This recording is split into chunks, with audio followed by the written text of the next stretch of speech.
Meu nome é Ana, tenho 3 anos de trabalho e apenas um dia de casada. Dizem que o dia do casamento é o mais feliz na vida de uma mulher. Mas quando entrei no novo apartamento decorado com balões e laços brancos e dourados, com minha mala na mão, um medo sem nome cresceu silenciosamente em meu peito. Meu marido se chama Paulo, um homem de aparência honesta e séria. Pelo menos era o que eu acreditava. A cerimônia do dia anterior transcorreu normalmente. Meus pais, embora meu pai estivesse com a saúde delicada, se esforçaram para sorrir. Despediam sua filha para uma nova família. Antes que eu entrasse no carro, minha mãe deslizou em minha mão uma pequena caixa de veludo. Ana, sussurrou ela. Aqui estão todas as economias de seu pai e minhas ao longo de toda a nossa vida, incluindo o dinheiro que você nos enviou todos estes anos. Estamos te dando como dote, AR 825 mil. Guarde-os para o dia em que precisar. Por melhor que seja a família do seu marido, é melhor que você tenha seu próprio dinheiro. Oi, chua ai. Sabia o quanto aquele dinheiro valia para eles. Mas também conhecia seu verdadeiro propósito. Não era apenas dinheiro para o futuro, era dinheiro para salvar a vida do meu pai. Ele sofria de uma grave doença cardíaca e o médico havia dito que precisava de uma cirurgia de ponte de safena com urgência. O custo da intervenção e da reabilitação chegava a cerca de R$ 660 mil. E o restante serviria para seus cuidados e sustento posterior. Eu planejava contar tudo a Paulo depois do casamento e levar meu pai ao hospital, mas não cheguei a fazê-lo. Na manhã seguinte ao casamento, enquanto Paulo dormia profundamente, minha sogra, Dona Carmen, bateu à porta. Trazia um prato de bolo de fubá caseiro com um sorriso meloso. Acorda, filha, vamos tomar café da manhã. Conversamos um pouco. Vesti-me rapidamente e peguei o prato. Paulo também acordou e, esfregando os olhos, murmurou sonolento. Mãe, por que tão cedo? Dona Carmen sentou-se na beira da cama. Seu olhar percorreu velozmente todo o quarto e parou na minha bolsa, que eu havia deixado sobre a penteadeira. Ali estava um cartão do banco e algumas joias. Vocês já são marido e mulher, começou ela com voz suave. As pessoas envelhecem. Eu também tô ficando mais velha, só quero que sejam felizes. Ontem vi que seus pais te deram um cartão. Disseram-me que é AR 825 mil de dote, não é? Sim, respondi. Meu coração deu um pulo. Olhei para Paulo, mas ele desviou o olhar, fingindo procurar seus chinelos. Sorri com o sorriso que eu vinha treinando há anos. Sim, Dona Carmen. Meus pais me deram um dinheiro pro começo. Ela deu um tapinha na minha mão com sua palma seca e fina. Filha, o que você quer dizer com para o começo? Agora esta é a sua casa. Esta é a sua família. Nós somos seus pais. Quem poderia te fazer mal para que você precise se proteger dos outros? Ela se aproximou mais e baixou a voz. Vou te dizer com franqueza. Paulo e você são jovens e muito trabalhadores. E meu filho é muito confiante. Se ele administrar uma quantia tão grande, eu ficaria preocupada. Poderia se deixar influenciar pelos amigos e gastar com bobagens. Coitadinho, fiquei em silêncio. O bolo de fubá havia esfriado no prato e seu cheiro doce agora me parecia amargo. O que vamos fazer? Continuou ela, como se de repente tivesse tido uma grande ideia. É o seguinte, me dê esse cartão. Eu o guardo por enquanto. Só guardo. Entende? O dinheiro continua sendo de vocês, de Paulo e seu. Mas estará mais seguro comigo. Quando precisarem comprar uma casa maior ou quando os filhos nascerem, eu devolvo tudo. Paulo é o mais velho. No ano que vem, Marcos, o irmão dele, também vai se casar. Há muitos gastos, muitas preocupações. Deixe que eu guarde para que não precisem se preocupar. Olhei para Paulo. Ele finalmente levantou a cabeça e assentiu. Sim, Ana, mamãe tem razão. Com ela estará mais seguro. Dê a ela. Minha garganta secou. Só guardo. Eu havia escutado essa frase vezes demais nas tristes histórias de minhas amigas. Significava colocar Lu em um bolso sem fundo, do qual nada retorna. Não podiam ter esperado nem mesmo a lua de mel, apenas um dia. mas eu não podia recusar abertamente. Sabia que se dissesse não, me transformariam instantaneamente na nora abusiva, que não respeitava a família do marido e que colocava o dinheiro acima do relacionamento. Deixei o prato e forcei o sorriso mais caloroso que pude. A senhora tem razão, dona Carmen. Eu também me preocupo em como administrar uma quantia tão grande. Claro que dou para a senhora guardar. Você é testemunha, Paulo. Levantei-me. Abri a bolsa e tirei o cartão do envelope vermelho de presente. Os olhos de Dona Carmen se iluminaram. Ela quase o arrancou da minha mão. Muito bem. Muito bem. A melhor nora que eu poderia ter, eu já sabia. Qual é a senha, filha? A data do meu aniversário, respondi com calma. Dona Carmen sorriu amplamente. Perfeito. Descansem, filhos, que eu vou cozinhar. Ela se virou e saiu. Seu passo havia se tornado leve, como se tivesse rejuvenescido 10 anos. Paulo suspirou profundamente e me abraçou. Viu como a mamãe está feliz? Você fez a coisa certa. Paz e tranquilidade na família. Eu te amo. Afastei sua mão. Estou um pouco cansada, quero descansar. Paulo ficou um momento parado, mas assentiu. Ah, sim, claro. Descanse. Vou ver se a mamãe precisa de ajuda. Assim que a porta se fechou atrás dele, o sorriso desapareceu do meu rosto. Desabei na cama. Um frio percorreu minha espinha. O jogo deles era grosseiro demais. Peguei o telefone. Não podia ligar para o banco naquele momento. Ele entenderia imediatamente. Enviei uma mensagem para uma amiga que trabalhava no departamento de segurança daquele banco, a quem eu havia avisado previamente. Maria, plano B. Este é o número do meu cartão e a senha que acabei de dar. Com certeza ela irá ao caixa eletrônico mais próximo para verificar o saldo. Fiquem de olho. Por favor, assim que houver uma tentativa de consultar o saldo ou fazer um saque com essa senha, bloqueiem o cartão. Motivo: transação suspeita. A resposta de confirmação chegou quase imediatamente. Deitei-me e olhei para o teto. As fitas vermelhas que restavam da decoração pareciam agora rastros de sangue. Eu tinha esperança. Esperança de que Paulo mudasse, de que dissesse: mãe, esse dinheiro é da Ana, deixe que ela o administre. Mas isso não fazia parte do plano. Fechei os olhos. Pai, você tem que me esperar. Sua filha não é fraca. Eles haviam começado este jogo, mas como terminaria, isso dependia de mim. R$ 825 mil. Essa era a vida do meu pai e eu não ia permitir que ninguém a arrancasse de mim. Nem mesmo minha sogra. Eu não estava errada. Exatamente às 10 da manhã, enquanto eu estava na casa dos meus pais, organizando os documentos para a internação do meu pai, meu telefone começou a explodir com chamadas. Era Paulo. Não atendi. Sabia exatamente o que estava acontecendo. Dona Carmen, depois de pegar o cartão, não conseguiu se conter. Foi ao banco ou ao caixa eletrônico. E no momento em que digitou a senha que eu lhe dei, o sistema bloqueou automaticamente o cartão. Silenciei o som do meu telefone e continuei ajudando minha mãe a arrumar as coisas do meu pai. Mãe, o pai já terminou de comer. Vou levá-lo para fazer os exames pré-operatórios. Minha mãe pegou minha mão. Seu rosto estava cheio de angústia. Ana, seu telefone não para. Aconteceu alguma coisa com seu marido? Nada, mãe. Nada grave. Sorri para acalmar sua inquietação. Provavelmente é o Paulo ligando para saber se volto para almoçar. Não se preocupe, eu resolvo tudo. Levei meu pai. Ele estava muito fraco. Seu rosto tinha uma cor acinzentada e ele respirava com dificuldade. Aquilo reafirmou minha determinação. Enquanto ajudava meu pai a entrar no táxi, o telefone vibrou novamente. Era Marcos, meu cunhado. Ignorei-o também.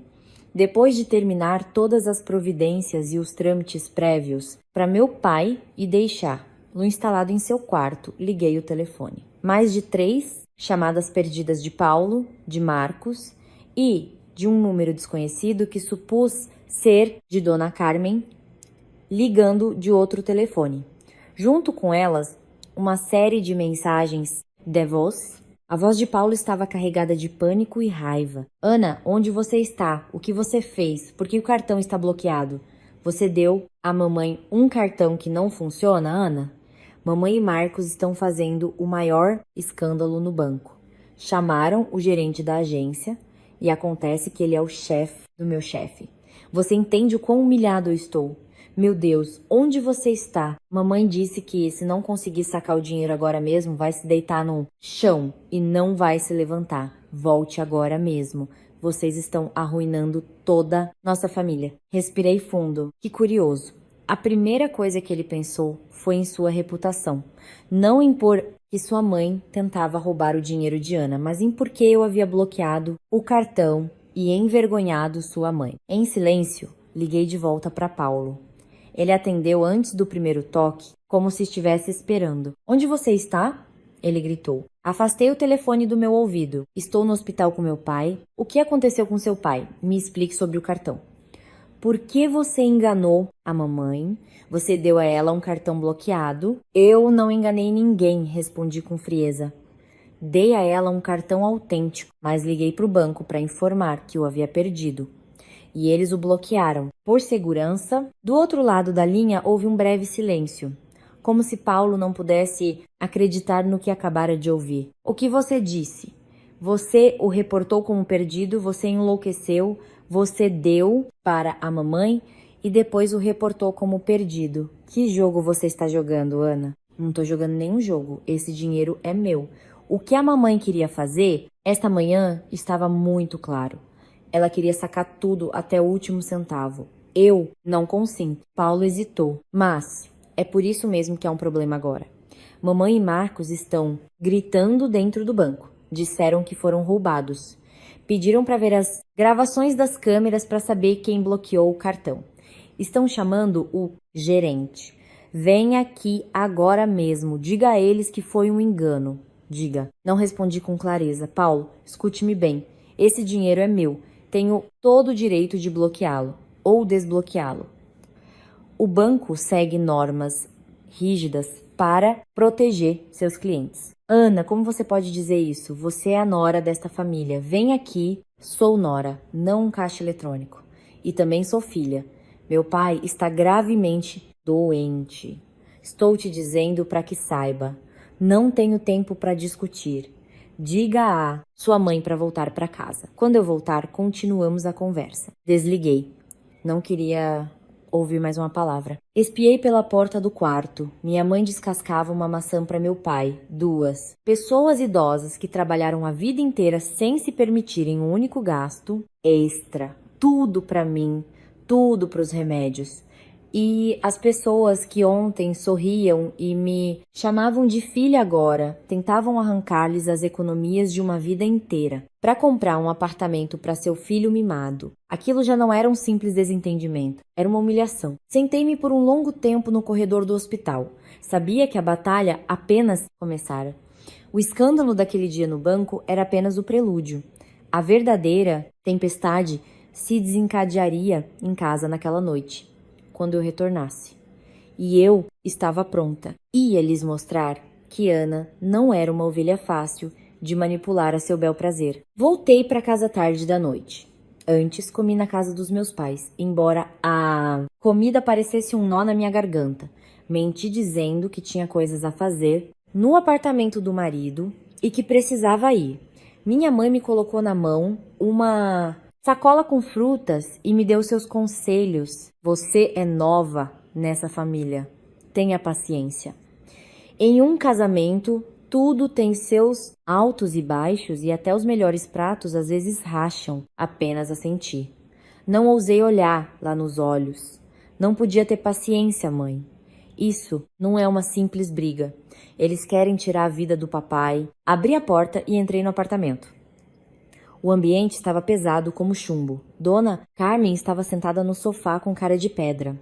Marcos estava esparramado na poltrona com os pés em cima da mesa, olhando o telefone. Ao me ver, Dona Carmen soltou um bufo gelado e Marcos murmurou: a bruxa chegou. Ignorei-os. Cumprimentei-os normalmente. Boa noite, Dona Carmen. Oi, Marcos. Que boa noite. Dona Carmen jogou o controle remoto sobre a mesa. E ainda tem a cara de pau de me chamar de Dona Carmen. que atriz você é. Esta manhã me dava o cartão com toda a doçura do mundo e depois, pelas costas, o bloqueava. Muito bonito o que você me fez. Deixei minha bolsa, não enganei ninguém. Já te disse que a senha era a data do meu aniversário, mas não te dei permissão para levar os R, 825 mil. Você disse que só ia guardar, mas você e o Marcos foram ao banco sacar tudo, até o último centavo. Sem nem me perguntar, Marcos se levantou. O que você está dizendo? Quando você entra nesta casa, seu dinheiro é o dinheiro da família. Mamãe fez o certo ao pegá-lo. Você é minha cunhada. Vou me casar em breve. Se você não me ajudar, quem vai me ajudar? Ou prefere gastar os R, 825 mil com sua família? Ah, eles já não se davam ao trabalho de disfarçar. Esse dinheiro vem dos meus pais, disse com voz fria. É o meu dote. Segundo, a lei é minha propriedade pessoal, onde o gasto é decisão minha. Seu casamento, Marcos, é problema seu e da sua mãe e do Paulo, não meu. Dona Carmen tremia. Apontava o dedo para mim, mal educada. Um só dia nesta casa e já mostra sua verdadeira cara. Sem vergonha? Nesse momento a porta se abriu e Paulo entrou. Tinha o rosto pálido e a aparência de alguém destruído. Evidentemente, seu chefe o havia repreendido pelo escândalo no banco.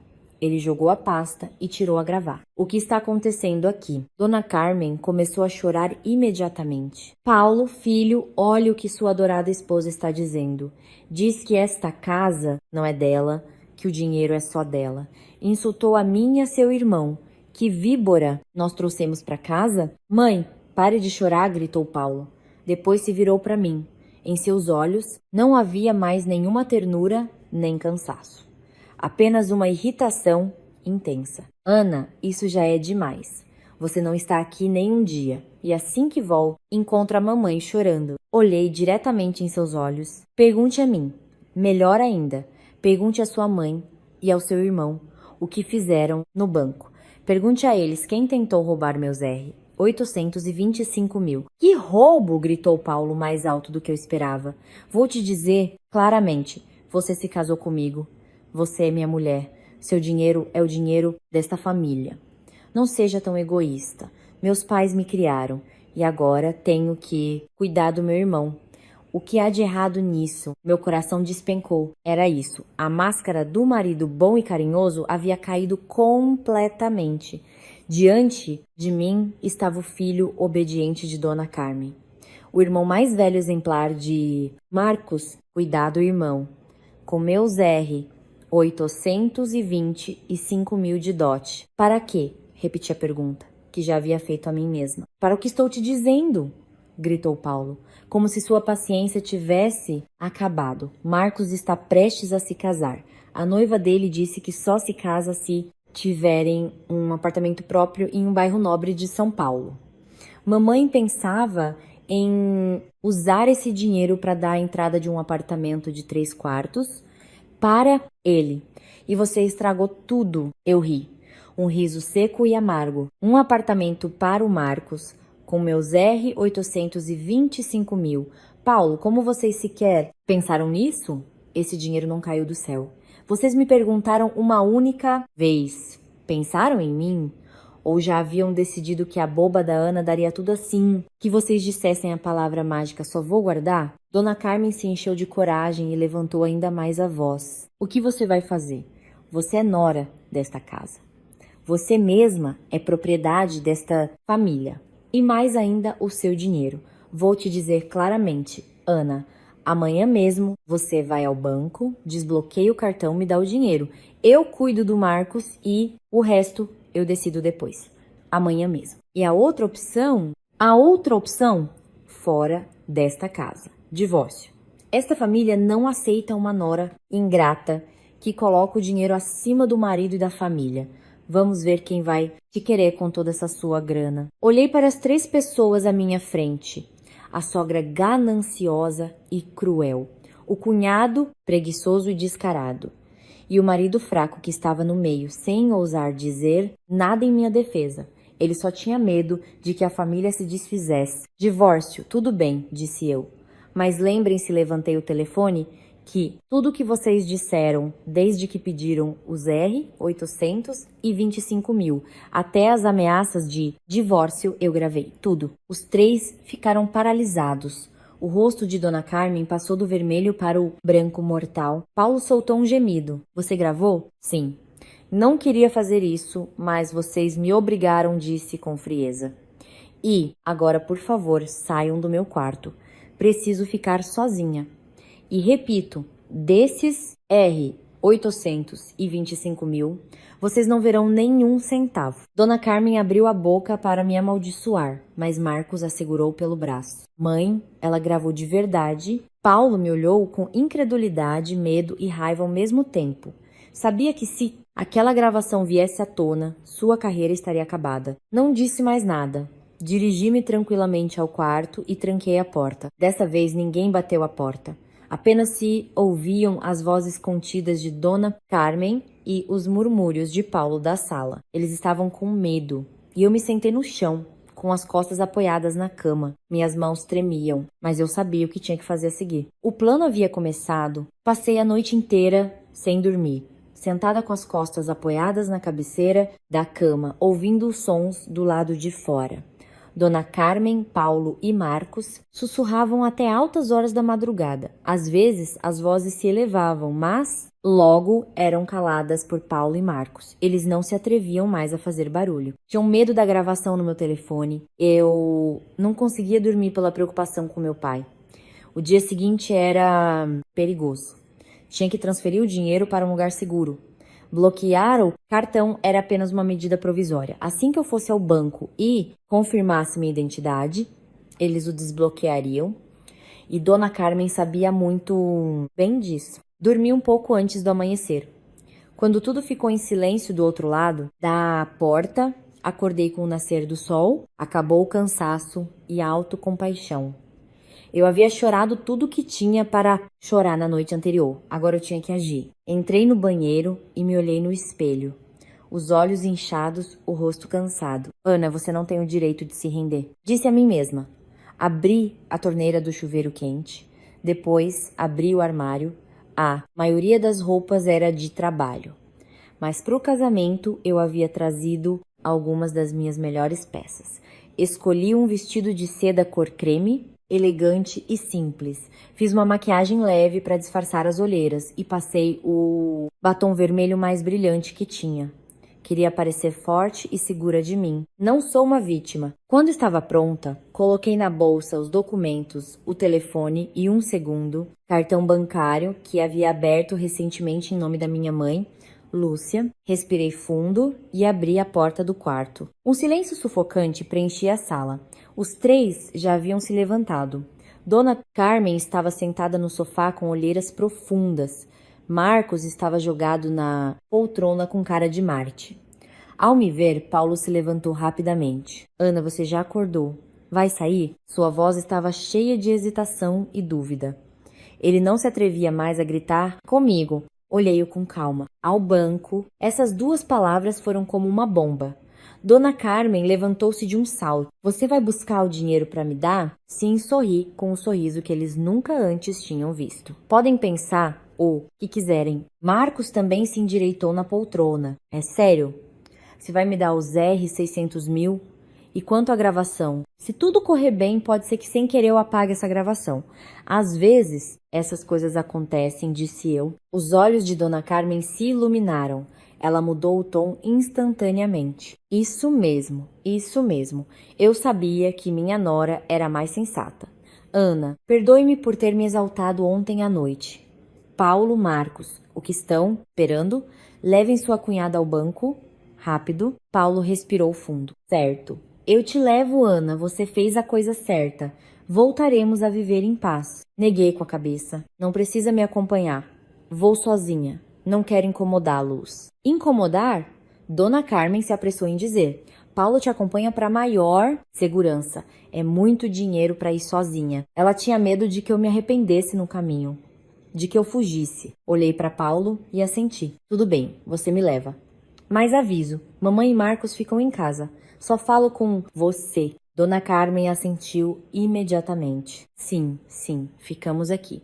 Eu cozinho algo gostoso para quando vocês voltarem. Marcos, fique você também. Ela empurrou Paulo. Vamos, filho. Leve sua mulher ao banco depressa. Paulo pegou as chaves do carro às pressas. Abriu a porta para mim como um cavalheiro. Assim que partimos, ele tentou iniciar a conversa. Ana, desculpe pelo que aconteceu ontem à noite. Mamãe é mãe. Ela só se preocupa. Entenda. Fiquei calada. Olhava pela janela. Você vai apagar a gravação? Quando chegarmos ao banco Corteio, Paulo guardou silêncio e dirigiu depressa. Chegamos à agência de confiança onde eu era cliente VIP. O gerente, que no dia anterior havia passado por um mau bocado por causa de Dona Carmen, saiu correndo para me receber. Bom dia, Ana. Ontem houve um pequeno mal-entendido. Desculpe o incômodo. Sorry. Sem problemas. Vim para resolver as coisas. Gostaria de desbloquear meu cartão? Claro. Por favor, entre na sala privativa. Paulo me seguiu como uma sombra. Sentou-se ao meu lado, as mãos cruzadas, nervoso. Ana começou a funcionária com o procedimento. Seu cartão já está desbloqueado. O saldo atual é de exatamente R$ 825 mil. Deseja realizar alguma operação? Sim. Quero fazer uma transferência, disse com clareza. O coração de Paulo acelerou visivelmente. Ele engoliu em seco. Claro, para qual conta e qual valor? Olhei para ele. Depois me virei para Paulo. Sua respiração ficou presa. Sorri levemente. Quero transferir o valor total. Os R$ 825 mil. Tudo. O valor total, a funcionária se surpreendeu. Paulo quase se levantou da cadeira. Sim. Transfira tudo para esta conta. Entreguei a ela um papel com o número da conta da minha mãe. Lúcia. O rosto de Paulo se contorceu. Ana, o que você está fazendo? Em nome de quem é essa transferência? Por quê? 825 mil? Você disse que seriam apenas 600 mil. Virei-me para ele, sem deixar de sorrir. Eu disse que apagaria a gravação se tudo corresse bem. Eu disse que daria 600 mil para sua família? Eu disse isso? Vocês me ensinaram bem. Paulo ficou paralisado. Só estou aprendendo com a sua família, disse eu. Com licença. Pode me deixar terminar a transação, por favor? Virei-me novamente para a funcionária, que nos olhava confusa. Continue. Transfira todo o dinheiro. Como uma fera encurralada, Paulo se lançou sobre mim. Tentou tirar a caneta da minha mão. Ana, você ficou louca? Não faça isso. Mas antes que ele pudesse me tocar, o segurança segurou seu braço no ar. O gerente se interpôs. Paulo disse o gerente com firmeza. Esta é a sala privativa de clientes VIP. A senhora Ana está realizando uma transação em sua conta pessoal. Toda a documentação está em ordem. Peço que se acalme. Se continuar assim, serei obrigado a pedir que se retire. Paulo parou. Olhou para Ana, para o segurança, para o gerente. Estava preso. Não podia fazer uma cena ali. As câmeras estavam por toda parte. Espere, disse ele entre os dentes. Nem sequer olhei para ele. Assinei tranquilamente o último documento. Pronto. A funcionária digitou rapidamente no computador. No silêncio da sala, só se ouvia o contador de cédulas do lado de fora e a respiração agitada. E raivosa de Paulo. Ele sabia que havia perdido. Não podia fazer nada. Com as mãos trêmulas, pegou o telefone. Você vai se arrepender. De verdade, você vai se arrepender. Ele ligou para a mãe. A voz falhava. Mãe, ela nos enganou. Enganou a todos nós. Está no banco. Está transferindo todo o dinheiro. Ouvi o grito de Dona Carmen do outro lado do fone. Mesmo sem o viva voz, era um som agudo e cruel. Mãe, venha para o banco rápido. Ela transferiu os R$ 825 mil, sem deixar um centavo. Ana, a funcionária, levantou a cabeça. A transação foi concluída com sucesso. Os R$ 825 mil foram transferidos para a conta de Lúcia. Aqui está seu comprovante. Peguei o comprovante, a prova da minha liberdade. Dobrei-o cuidadosamente e o guardei na bolsa. Levantei-me e sorri para o gerente. Obrigada pela sua ajuda. Desculpe pelo incômodo. Estamos aqui para isso, Ana. Tenha um bom dia. Virei-me Paulo continuava gritando ao telefone. Mãe, ela já tá indo embora. Se apresse. Venha rápido. Saí da sala VIP e cruzei o grande saguão da agência. Senti um alívio enorme. O peso do R, 825 mil. O peso da família do marido. O peso do pai doente. Pelo menos o dinheiro já estava a salvo. Meu pai seria salvo. Empurrei a porta de vidro para sair e nesse momento tudo saiu do controle. De repente, um táxi freou em frente à entrada.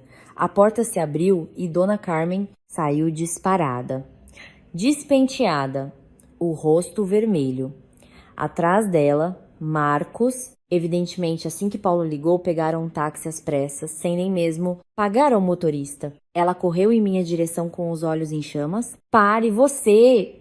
O segurança da porta tentou detê-la. Senhora, não pode fazer isso. Ela o empurrou e se lançou em minha direção.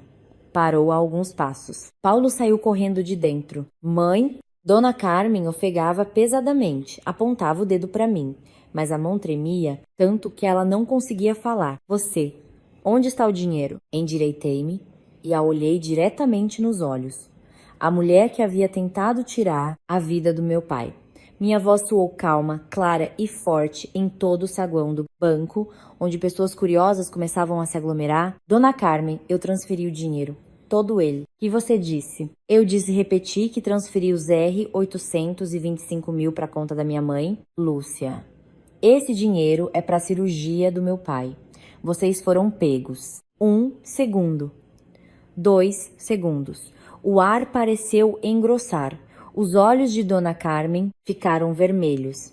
Sua boca se abriu, mas nenhum som saiu. Meus R 825 mil. O apartamento do Marcos. E então, como uma marionete cujos fios são cortados, ela cambaleou. Meu dinheiro. O apartamento do Marcos. Seus olhos reviraram e ela desabou no chão de mármore, inconsciente. Mãe! Marcos correu em sua direção, desesperado. Mãe! Paulo também se assustou.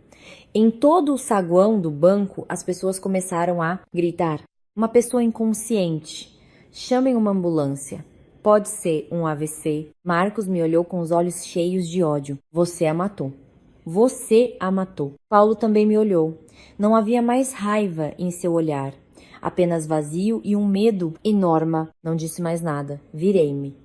Empurrei a porta de vidro e saí. A luz brilhante da manhã batia no meu rosto. Pisquei, mas já não sentia frio. Pedi um táxi e fui para o hospital onde meu pai esperava. Não fui para casa primeiro.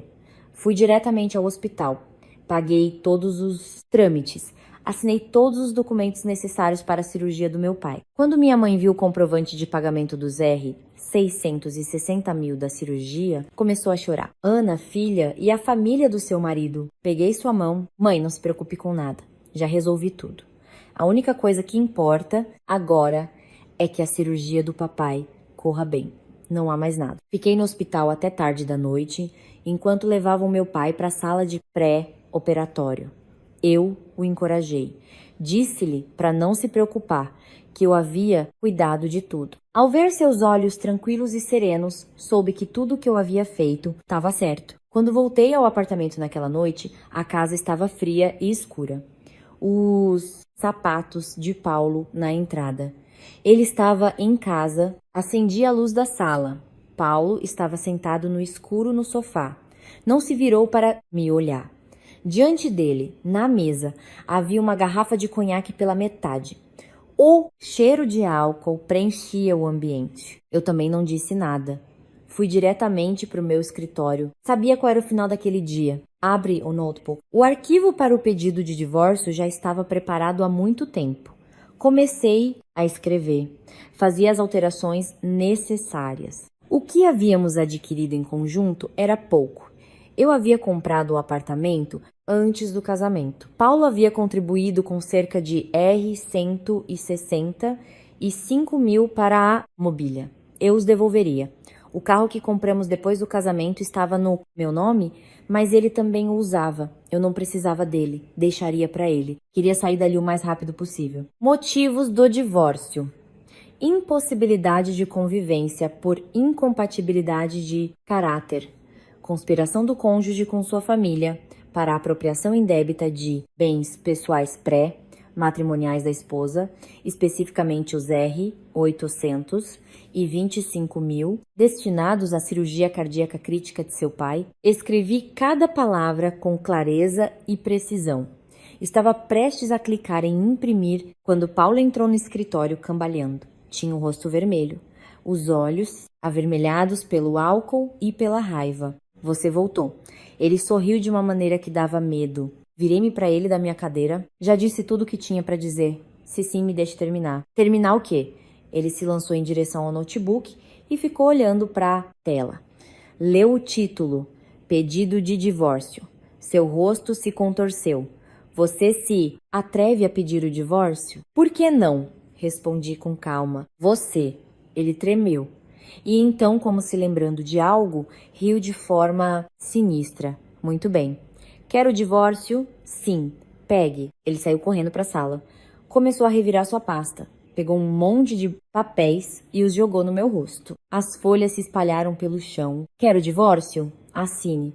Tenho tudo preparado. Peguei uma das folhas. Era, de fato, um pedido de divórcio. Ele o havia preparado, ou Dona Carmen o havia preparado para ele. Assine, gritou Paulo. Ele me agarrou pela gola. Assine. Mas primeiro, devolva os 800 e 25 mil. Eu te permito ficar com os R$ 165 mil para o seu pai. Como minha mãe disse. Mas solte o resto. Se o fizer, eu assino. Mas se não, não. Afastei sua mão com força. Sem medo. Você vai me bater? Vá em frente.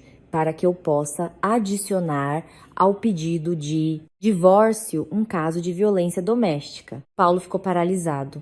Entendeu que eu não estava brincando. Olhei-o com o olhar mais frio que tinha. Você acha que está em posição de me chantagear para que eu te dê o dinheiro? Ri com desdém. Paulo, você escolheu sua mãe e seu irmão. Escolheu o apartamento do Marcos em vez da vida do meu pai. Você ficou do lado de quem me insultou. Nesse momento, deixamos de ser marido e mulher. Virei-me para o computador e pressionei imprimir. A impressora começou a funcionar. O som das engrenagens era o único som na sala. Não vou assinar o seu pedido, você vai assinar o meu. Peguei a folha impressa. No seu, a causa é diferença de opinião. Isso eu não assinarei. Levantei o meu. Este é o meu. Assine. Paulo olhou para o pedido. Depois olhou para mim. Tremia. Você é realmente tão cruel?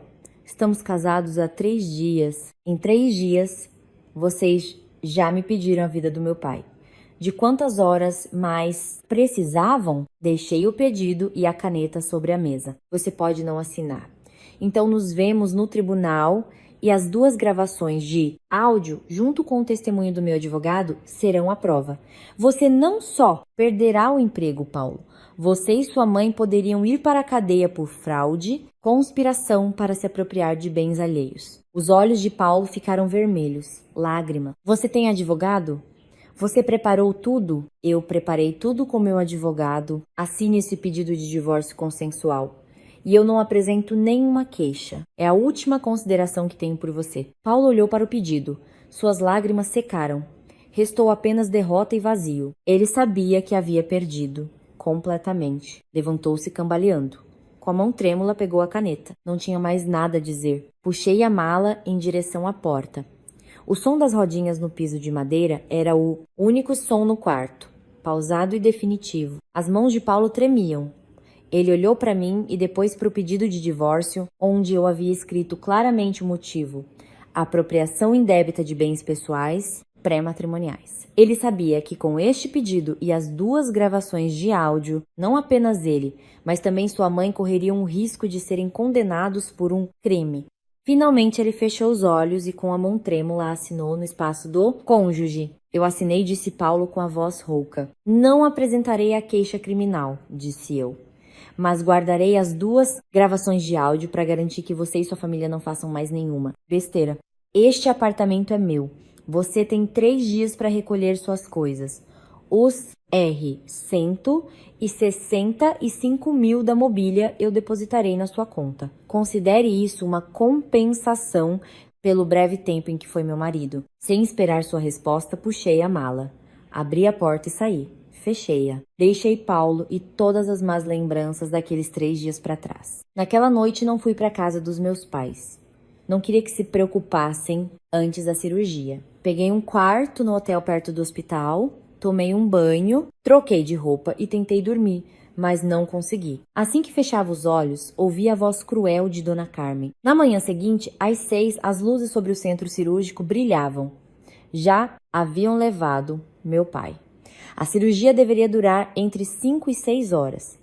Minha mãe e eu estávamos sentadas no banco do corredor. Meu coração ardia. Minha mãe sussurrava orações. Por volta das 8, no momento mais crítico da cirurgia, ouviu-se um alvoroço no final do corredor. Deixe-me passar. Vou visitar um paciente. Quem são vocês para me impedir? Aquela voz aguda, familiar demais. Dona Carmen. Levantei-me. Meu coração batia forte. Que descaramento. Depois de tudo, ela ainda tem a coragem de aparecer aqui. Fiz um sinal para minha mãe ficar e caminhei rapidamente em direção a eles. 2 seguranças do hospital tentavam parar Dona Carmen e Marcos. Ela parecia fora de si, os olhos em chamas. Marcos estava atrás dela. Parecia abatido, as mãos nos bolsos. Senhora, esta é uma área restrita. Apenas familiares diretos são permitidos durante a cirurgia. Não pode fazer barulho, dizia o segurança. Cirurgia? Dona Carmen riu com sarcasmo. Uma cirurgia com o dinheiro da nossa família. Vou ver se ele está morto ou não. Deixe-me passar. Ela empurrou o segurança e correu em minha direção. Dona Carmen chamei-a com voz alta e fria. Os 2 pararam e se viraram. Oh, sorriu Dona Carmen. Nossa valiosa nora. Como se atreve a aparecer por aqui? Você destruiu nossa família. Jogou lama em nós. A noite toda parentes me ligaram me insultando. Você. Ela correu em minha direção. Levantando a mão para me dar um tapa, dei um passo para trás e o segurança agarrou sua mão. O que a senhora está fazendo? Isso é uma agressão no hospital. É minha nora. Estou lhe dando uma lição, gritou Dona Carmen. Tentando se soltar, Marcos também avançou e empurrou o segurança. Tira as mãos da minha mãe, cara. Você, que bonito. Publicou a gravação para todo mundo ver. Agora minha noiva me largou. Tá feliz? Olhei para Marcos e depois para Dona Carmen. Então não haviam vindo apenas por raiva. Haviam vindo porque estavam encurralados. Os parentes se afastaram deles. Marcos havia perdido a noiva. Haviam perdido tudo. Eu não fiz nada, disse eu. Vocês não veem que gravaram a si mesmos com o que disseram. Vocês são os responsáveis. Tirei o telefone do bolso e apertei o play do vídeo. Todos puderam ouvir os insultos de Dona Carmen, as ameaças, o ataque. Você. Marcos se lançou em minha direção. Como pode fazer isso? Você nos roubou os R$825.000. Destruiu minha felicidade. Agora eu vou. Mas quando vi o telefone apontado para ele, parou. No entanto, Dona Carmen já havia perdido a razão. Não prestou atenção em mim. Viu minha mãe assustada no fundo do corredor e a pasta com os comprovantes e documentos da cirurgia que eu tinha na mão. Dinheiro. Tudo por dinheiro. Com o dinheiro da nossa família, você está pagando a cirurgia dele, gritou. Ela, não vou permitir que ele se salve. Ela correu, não em minha direção, mas em direção à pasta que eu tinha nas mãos. Em direção aos documentos de pagamento, eu não esperava. Tentei segurar a pasta, mas ela a arrancou de mim. Com o dinheiro da minha família, você o opera. Não permitirei. E diante dos seguranças e enfermeiras atônitos que começavam a aparecer, Dona Carmen, fora de si de raiva, começou a rasgar o comprovante de pagamento dos R$660.000 da cirurgia. Vou rasgar tudo. Quero ver como fazem a cirurgia sem o comprovante. Ah, ela riu histericamente. Isso, mãe! Rasga tudo, apoiou Marcos. Sem dinheiro, sem cirurgia. Que morra o velho parasita. Minha mãe, no fundo do corredor, ao ver aquilo, desmaiou. Mãe! Gritei, mas não corri em sua direção. Minha mão segurava firmemente o telefone. A câmera continuava gravando, apontava com clareza para os rostos enlouquecidos de Dona Carmen e Marcos, para os pedaços de papel espalhados pelo chão. O caos havia atingido seu auge. As enfermeiras corriam em direção à minha mãe. Os pedaços brancos do comprovante cobriam o chão. A mãe e o filho estavam no meio do escândalo, ofegantes. Viu? Dona Carmen apontava para os pedaços. Eu disse: se eu não levo, ninguém leva. Fiquei em silêncio. Aumentei o volume do vídeo. Um clipe de mais de 3 minutos que gravava com clareza tudo. Seus insultos, suas ameaças, o ataque e a destruição dos documentos e a frase de Marcos que morra o velho parasita. Ficou perfeitamente registrada. Virei-me para o segurança. Chame a polícia. Perturbação da ordem pública, destruição deliberada de propriedade de valor significativo e obstrução da prestação de assistência médica. O segurança, embora confuso, assentiu imediatamente. Vou chamar agora mesmo. Ao ouvir a palavra polícia, Dona Carmen voltou um pouco a si, mas logo voltou a gritar: você está me ameaçando. Chame. Sou sua sogra. Estou educando minha nora. Rasguei os papéis da minha família. Para que precisa da polícia? Primeiro disse eu com uma voz estranhamente serena. Você não é mais minha sogra. Paulo assinou os papéis do divórcio ontem à noite. Estamos aguardando a data do tribunal. O rosto de Dona Carmen se contorceu. Ela não podia acreditar no que ouvia. Que você disse? O Paulo? Gritou ela. Segundo, levantei o telefone. Esse comprovante valia R$ 660 mil. É minha propriedade. Você o destruiu deliberadamente. Este vídeo, junto com o testemunho das enfermeiras e do pessoal de segurança, é suficiente para exigir de você e de seu filho responsabilidade penal, segundo o Código Penal. Dado o valor do dano, você pode ir para a cadeia por até 2 anos. Não sou advogada, mas havia me preparado bem. Marcos, ao ouvir a palavra cadeia, ele empalideceu. O que ela está dizendo? Cadeia? Mãe, não quero ir para a cadeia. Dona Carmen também tremeu. Você está mentindo. Está me assustando. Foi um acidente. Eu estava muito zangada. Não percebi. Um acidente? Sorri.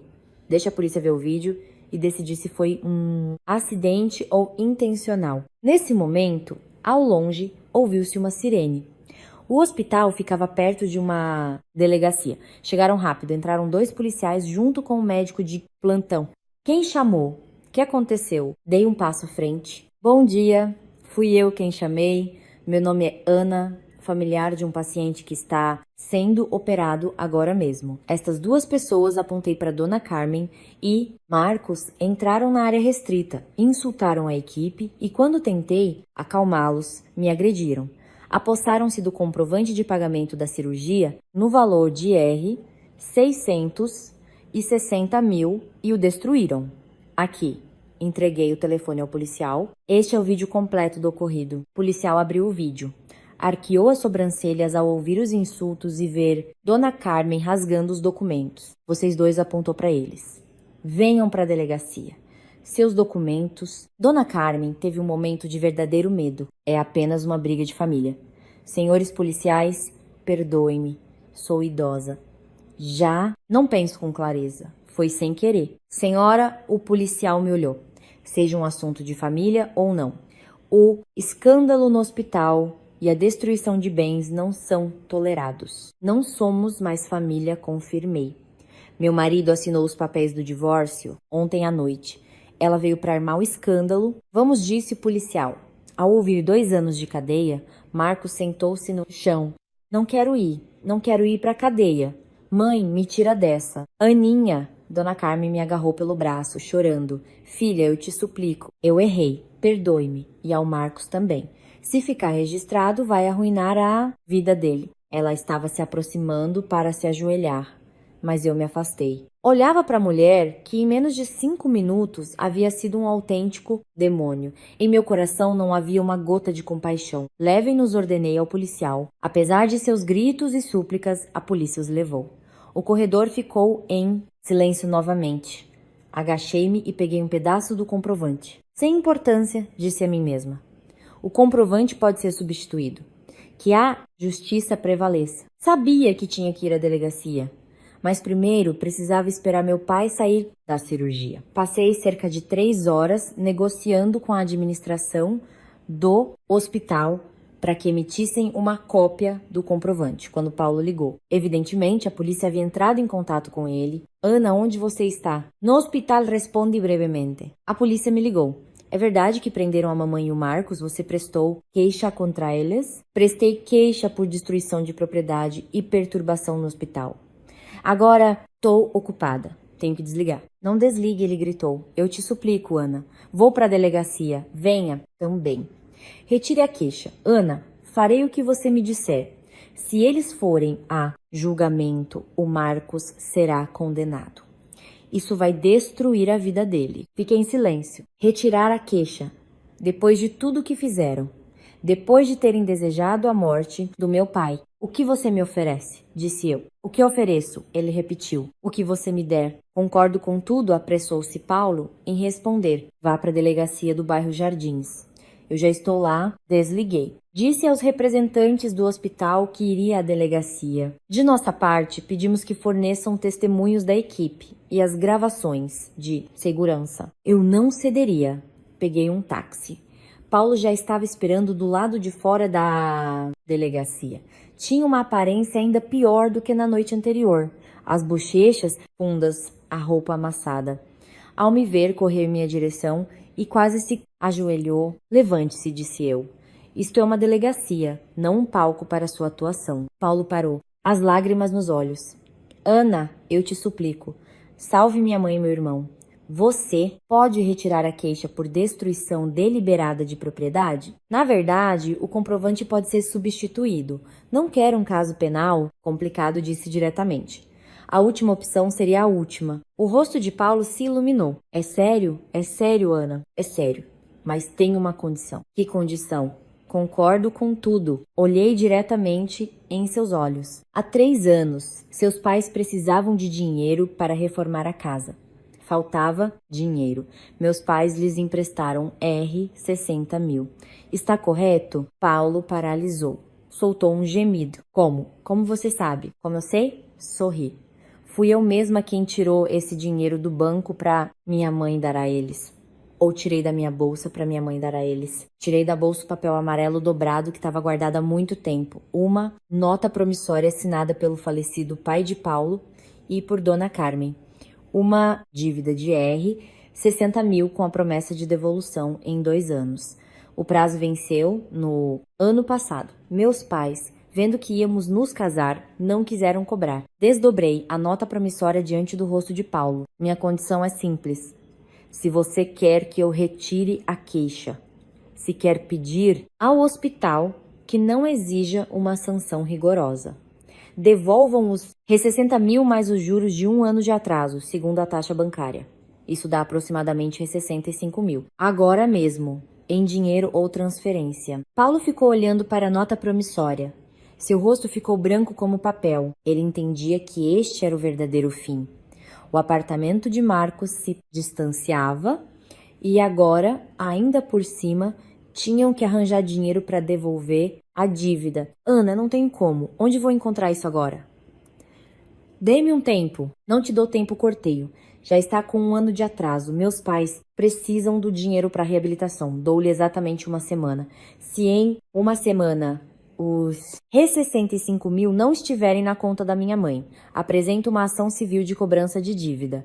E então não serão 65 mil, Paulo. Serão os 65 mil mais os juros, as custas judiciais. E a casa de vocês poderá ser penhorada. Pense nisso sozinho. Sem olhar, no mais, passei por ele e entrei na delegacia. Resolvi tudo corretamente. Entreguei o vídeo e o testemunho da equipe do hospital. Expus claramente minha posição sobre o caso de destruição de bens. Estava disposta a aceitar um acordo porque o dano era reparável. Mas, para as acusações de perturbação da ordem, insultos e escândalo em local público, solicitei a sanção mais severa dentro da lei. Não queria que Marcos fosse para a cadeia, mas eles precisavam de uma lição. A multa administrativa máxima que lhes lembrasse esta lição e um prejuízo econômico que os enfraquecesse. Isso era o que tinha que ser pago. O policial assentiu. Entendido. Deixaremos registrado e imporemos a multa máxima possível por estas infrações. Sua solicitação de resolução do caso será incluída no processo. Assinei o boletim de ocorrência. Ao sair, Paulo ainda estava lá, o rosto pálido. Ana, você retirou a queixa? O processo criminal vai continuar? O caso criminal vai continuar, mas eles receberão uma multa pesada, disse eu. E a minha condição? Os R, 65 mil. Você tem uma semana exata. Se em uma semana não estiverem na conta da minha mãe, apresentação civil, e a casa de vocês pode ser penhorada. Decida sozinho, sem olhar, Lumais. Entrei em um táxi e voltei para o hospital. Agora meu coração estava realmente leve. Eu havia feito tudo o que podia fazer. Agora todo o meu pensamento era para uma única pessoa, meu pai. Voltei para o corredor, em frente ao centro cirúrgico. Minha mãe já estava sentada. Com as mãos trêmulas, segurava um copo de água. Ao me ver, perguntou: Ana, aquelas pessoas, você está bem? Peguei sua mão fina. Mãe, tô bem, resolvi tudo. Ninguém mais vai nos incomodar. Confie em mim. Minha mãe me olhou com um olhar doente e orgulhoso. Assentiu, sem fazer mais perguntas. As horas passavam lentamente. 5, 6 horas. Minha mãe e eu estávamos sentadas. Olhávamos fixamente para a luz vermelha sobre a porta do centro cirúrgico. Eu rezei. Nunca na minha vida havia rezado tão intensamente. Rezei por meu pai. Um homem bom que em toda a sua vida não havia feito mal a ninguém. Finalmente, depois de quase 8 horas intermináveis, a porta se abriu, a luz se apagou e saiu o cirurgião principal, o Dr. Ferreira, exausto, a testa suada. Minha mãe e eu corremos em sua direção. Doutor, como ele tá? Como está meu pai? O Dr. Ferreira tirou a máscara e, apesar do cansaço, sorriu. Um sorriso que iluminou todo o corredor. Parabéns. A cirurgia foi um sucesso total. O paciente está fora de perigo. Colocamos 3 pontes de safena para restabelecer o fluxo sanguíneo. Incrível. Apesar da idade, ele tem uma grande vontade de viver. E vocês chegaram no momento certo. Deixei de ouvir. A palavra sucesso ressonava e ressonava em minha mente. Minha mãe e eu nos ajoelhamos, nos abraçamos e choramos de coração aberto, de alegria, de alívio, da certeza de que todos os dias terríveis que havíamos passado haviam terminado. Meu pai estava salvo. Ele ia viver. Pouco depois o trouxeram, ainda inconsciente, pálido, mas o peito subia e descia regularmente. Peguei sua mão e apoiei a bochecha nela. Estava quente. As lágrimas voltaram a correr, mas eram lágrimas de felicidade. Pai, você foi muito bem, sussurrei. Estou aqui. Mamãe também está. Vamos para casa. Em breve, os dias seguintes passei no hospital. Os R, 825 mil foram gastos como previsto. Coloquei meu pai no melhor quarto, com a melhor medicação, os melhores cuidados, sem economizar em nada. Ao vê-lo melhorar dia a dia, primeiro começando a respirar sozinho, depois se sentando e depois tomando sopa, senti que nenhum dos meus sacrifícios havia sido em vão.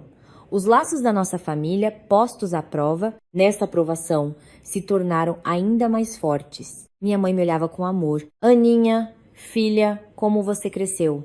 Seu pai está muito orgulhoso de você. Sorry. Sim, eu cresci. O suficiente para proteger quem eu amo e para punir quem fez mal à minha família. Passou-se uma semana. A saúde do meu pai havia melhorado enormemente. No 7º dia, recebi uma citação do tribunal. Nosso divórcio levou 15 minutos, porque tudo era consensual, sem disputas sobre bens. Paulo estava de pé à minha frente, magro, cansado. Envelhecido 10 anos. Quando o juiz lhe perguntou: Paulo, você concorda com a dissolução do casamento com Ana? Em voz baixa e rouca, ele murmurou: sim. Quando assinei o último documento, senti um alívio imenso. Saí da sala do tribunal sem olhar para trás uma única vez.